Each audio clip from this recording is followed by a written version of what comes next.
咁大家可以睇到咧，其實佢同煎嗰個效果咧係差唔多100% 相同嘅。我將兩種煮嘅方法擺埋一齊，大家分唔分到咧？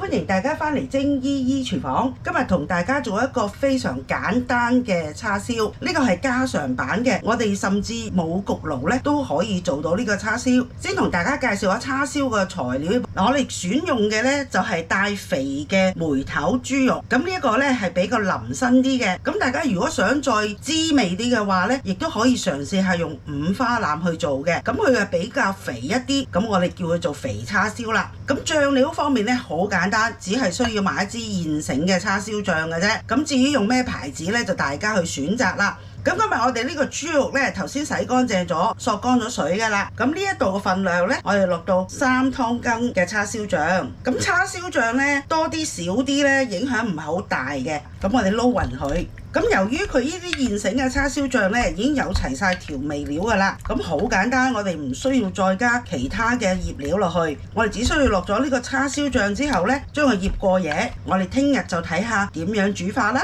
嗱，我哋嘅叉燒呢已經醃咗一晚㗎啦，咁亦都喺雪櫃攞咗出嚟擺咗1個鐘頭，等佢翻去室溫。點解要擺室溫呢？最主要就係話，如果我哋嘅肉好凍嘅，就咁直接攞嚟煮，無論你等入去焗爐焗又好，用鑊去煎都好啦，咁佢呢個心就好凍嘅話，好多時呢就會係外邊煮到燶啦，入邊都唔熟嘅。咁呢個步驟呢，大家要記一記啦。咁而家呢個叉燒呢，焗嗰部分呢，我呢就用咗一個咁嘅燒烤嘅叉吉起佢。呢個架呢，除咗可以焗叉燒之外呢，我哋仲可以焗呢個雞翼啦、排骨啦，甚至沙爹都好好嘅。佢嘅好處呢，就係你唔需要去反佢嘅，咁佢直接呢，就每一面都可以燒得好均勻噶啦。咁我哋焗嘅方法呢，就係用180度焗佢半個鐘頭。嗱，我哋呢，就攞咗一半叉燒呢去焗爐嗰度焗啦。咁剩翻呢個咧煎嘅，我哋要需要點樣處理呢？我哋呢，就要先將佢醃叉燒嗰面嗰啲叉燒醬呢，盡量呢抹走一啲。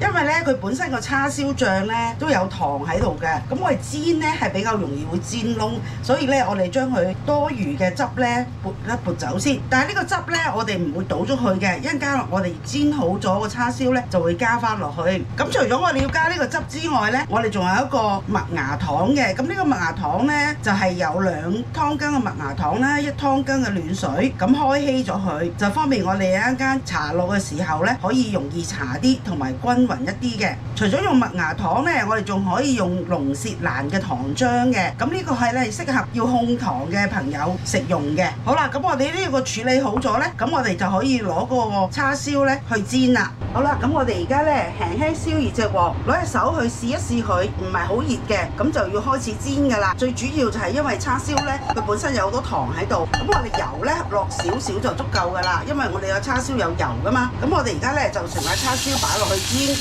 大家都睇到啦，我哋就咁用呢一個即食嗰啲叉燒醬呢，醃咗出嚟呢，個叉燒個顏色都唔差㗎。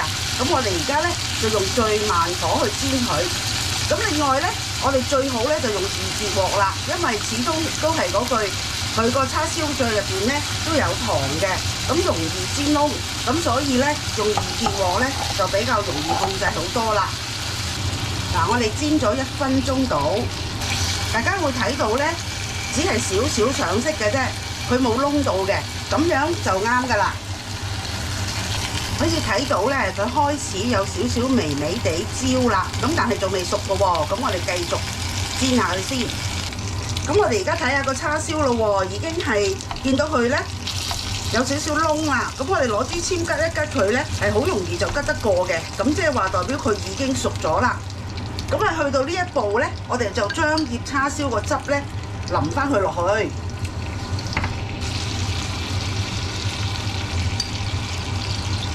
我哋個火呢可以稍微開翻大少少，因為我哋要煮熟個汁嘅。大家睇到呢，而家呢，佢已經出現咗係似叉燒咁嘅樣啦。咁我哋頭先落完啲汁之後呢，煮翻滾，睇下大家睇到呢，呢個側邊呢有啲泡泡嘅。咁煮翻滾呢，我哋做最後一個步驟啦，我哋就加啲麥芽糖落去。咁呢個時間呢，我哋可以閂火啦。因為呢個呢係最搶火嘅時間嚟嘅。咁我哋落咗麥芽糖落去之後呢，咁佢呢就出咗好靚嘅表面啦。咁而家大家睇到呢，佢個表面呢都未曾夠焦香嘅。咁我哋反轉佢，再煎一煎先。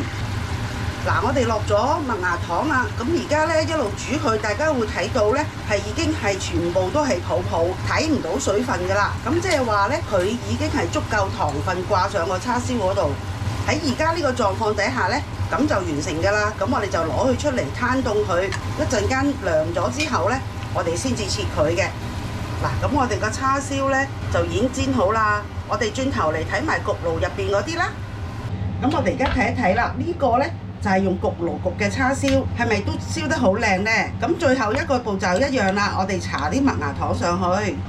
搽咗麥芽糖呢，係咪睇落好似好好味咁啦？已經嗱，我哋已經搽好麥芽糖咯喎。咁我哋呢就擺翻入去焗爐嗰度，再用180度焗多佢10分鐘，或者見到佢出咗好多焦黃嘅邊呢，咁就可以噶啦。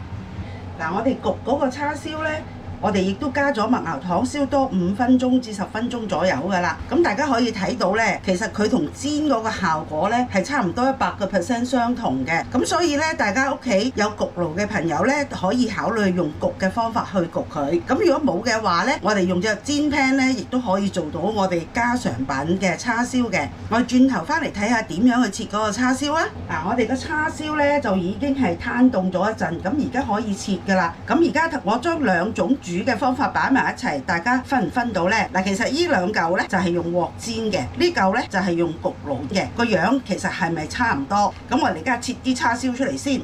咁我哋呢唔好切得太薄啦，因為厚厚地呢先至有嗰個口感嘅。咁我哋記得呢細個嗰陣時候呢去茶樓聽人哋叫叉燒飯呢，有啲呢就話叉燒飯免斬，就係咁樣原嚿唔切佢，直接擺喺飯上面，咁就可以上俾客人啦。嗱，我哋切叉燒呢，我哋斜斜地咁樣切片落去嘅。我哋嘅叉燒呢切好咗啦，你睇下佢個樣呢，你覺得佢好食啲啊，定係我哋喺街買幾十蚊得幾嚿嘅叉燒會好食啲呢？咁喺下邊呢，我就會有詳細嘅食譜，我會加埋酒樓燒叉燒嗰個配方落去。大家如果有興趣嘅，不妨挑戰下高難度。我哋下一集見啦，拜拜。好啦，可以開飯啦。詳細食譜就喺下面資訊欄。鍾意呢條片嘅朋友，幫精姨姨撳個 like 同分享俾屋企嘅姐姐一齊研究下。有咩煮食嘅問題，即刻喺下面留言同我傾下偈啦。記得訂閱我嘅頻道，我哋下集見，拜拜。